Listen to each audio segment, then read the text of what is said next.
మా వీడియోస్ మీకు నచ్చినట్లయితే సబ్స్క్రైబ్ బటన్ మీద క్లిక్ చేసి పక్కనే ఉన్న బెల్ ఐకాన్ మీద ట్యాప్ చేసి ఆల్ అనే ఆప్షన్ని సెలెక్ట్ చేసుకోండి. ఈ విధంగా సెలెక్ట్ చేయడం వల్ల మేము పెట్టే ప్రతి వీడియో నోటిఫికేషన్ వస్తుంది. Hello everyone, welcome to mummies kitchen. ఈరోజు మమ్మీస్ కిచెన్లో నేను మిమ్మల్ని పొడుపు ప్రశ్న అడగబోతున్నాను.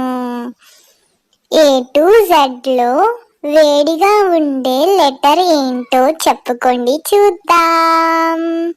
ఈరోజు వీడియోలో చిన్ని మీకు లిప్స్కి సంబంధించిన టిప్ చెప్పబోతుంది.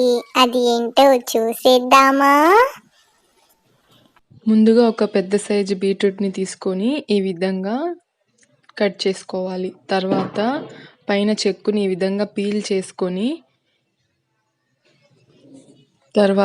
ఈ విధంగా కట్ చేసుకోవాలి. సన్నని పీసెస్లా కట్ చేసుకోవాలి. దీన్ని గ్రైండ్ చేసేటప్పుడు బాగా మెదుగుతుంది. చూసారు కదా, చాలా రెడ్గా ఉంది. ఈ లిప్ బామ్ చలికాలంలో లిప్స్ అనేవి డ్రై అవ్వకుండా ఉండడానికి చాలా యూస్ఫుల్ అవుతుంది.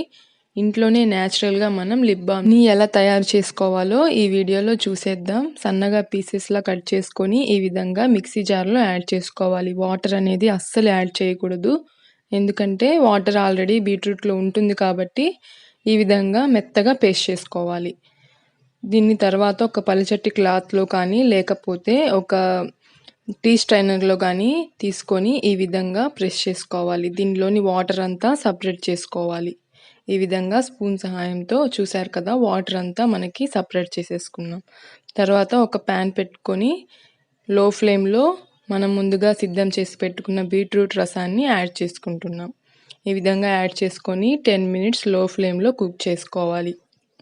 హై ఫ్లేమ్ పెట్టకూడదు. హై ఫ్లేమ్ పెట్టడం వల్ల బీట్రూట్ రసం అనేది మాడిపోతుంది. సో లో ఫ్లేమ్లో పెట్టుకొని మనం బాగా హీట్ చేసుకోవాలి. కొంచెం దగ్గర పడ్డాక చిక్కగా అవుతుంది. ఇలా చిక్కగా వచ్చేంత వరకు స్పూన్తో మనం ఈ విధంగా మిక్స్ చేసుకుంటూ ఉండాలి. ఈ లిప్ బామ్ అనేది పెదాలు నల్లగా ఉన్నా కూడా మీకు చాలా బాగా యూజ్ అవుతుంది. మీరు కూడా ఒకసారి తప్పకుండా ట్రై చేయండి. చాలా స్మూత్గా వస్తుంది. చూసారు కదా, ఇప్పుడు దగ్గర పడిన తర్వాత ఇందులో 1 టీ స్పూన్ నెయ్యిని యాడ్ చేసుకోవాలి. నెయ్యి అనేది మనం ఇంట్లో ప్రిపేర్ చేసిన నెయ్యిని యాడ్ చేసుకోవాలి. బయట మార్కెట్లో దొరికే నెయ్యిని యాడ్ చేసుకోవడం వల్ల మనకి అంత రిజల్ట్ ఉండదు. ఫైనల్గా నెయ్యిని కూడా యాడ్ చేసుకొని మనం అంతా మిక్స్ చేసుకొని స్టవ్ ఆఫ్ చేసి ఒక గిన్నెలోకి తీసేసుకుందాం. చూసారు కదా, లిప్ బామ్ అనేది చాలా చిక్కగా వచ్చింది. రెడీ అయిన లిప్ బామ్ని మీ దగ్గర ఉన్న గాజు కంటైనర్లో వేసుకొని ఫ్రిడ్జ్లో పెట్టుకొని 2 months వరకు మీరు యూస్ చేయొచ్చు. చూసారు కదా, ఈ విధంగా ప్రిపేర్ చేసి పెట్టుకున్నాం. చాలా రెడ్గా వచ్చింది. ఈ విధంగా మనం నైట్ పడుకునే ముందు మన లిప్స్కి అప్లై చేసుకోవాలి. ఈ విధంగా చేసుకున్నట్లయితే పెదాలు చాలా స్మూత్గా చాలా రెడ్గా అవుతాయి. తప్పకుండా ట్రై చేయండి, మీకు చాలా యూస్ఫుల్ అవుతుంది. అలాగే స్క్రీన్ పైన కనిపించే ఈ 2 వీడియోస్ కూడా ఒకసారి చూసేయండి. Thank you for watching my video.